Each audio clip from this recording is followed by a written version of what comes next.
Everyone is talking about pensions lately. In Detroit, the city's bankruptcy has left workers facing cuts of up to 34% of their pensions. Meanwhile, in California, unsustainable pension costs drove cities such as Stockton and San Bernardino and others into bankruptcy. Closer to home, pensioners of the bankrupt St. Anne Nachowik and Fraser's paper mills lost 35 to 40% of their defined benefit pensions. What is happening to pension plans? Most defined benefit plans were designed at a time when interest rates were high and the stock market was less volatile. Demographics were also very different. In the 1970s, public sector plans in New Brunswick, such as the Teacher's Plan, had 10 people working to support each retiree. Today, there is only about one person working for every retiree.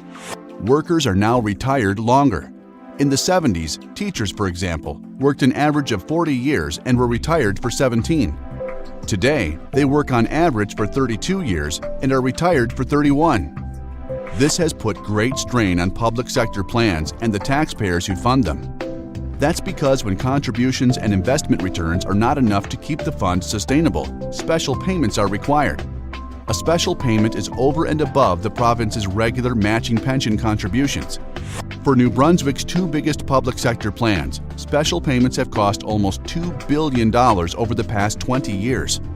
That is almost enough to fund health care in the province for an entire year. This problem is not unique to New Brunswick. Other provinces have had to make similar changes, including Saskatchewan, Nova Scotia, PEI, and Alberta. In 2010, the New Brunswick government took action, creating a task force to protect pensions.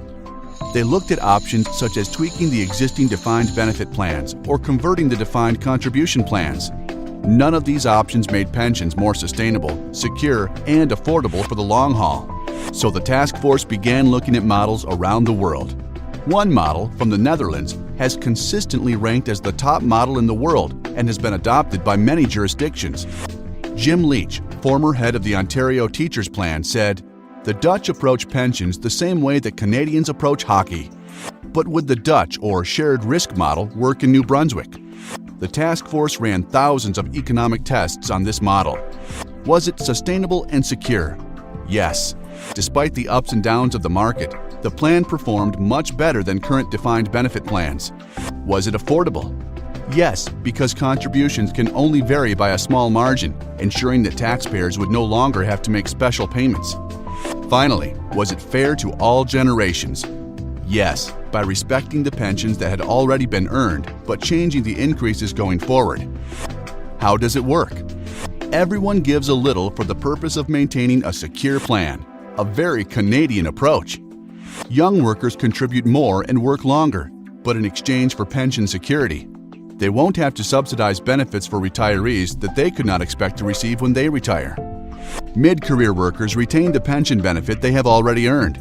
Going forward, they will have to contribute a little bit more, likely between 1% and 3% more, and work a little longer.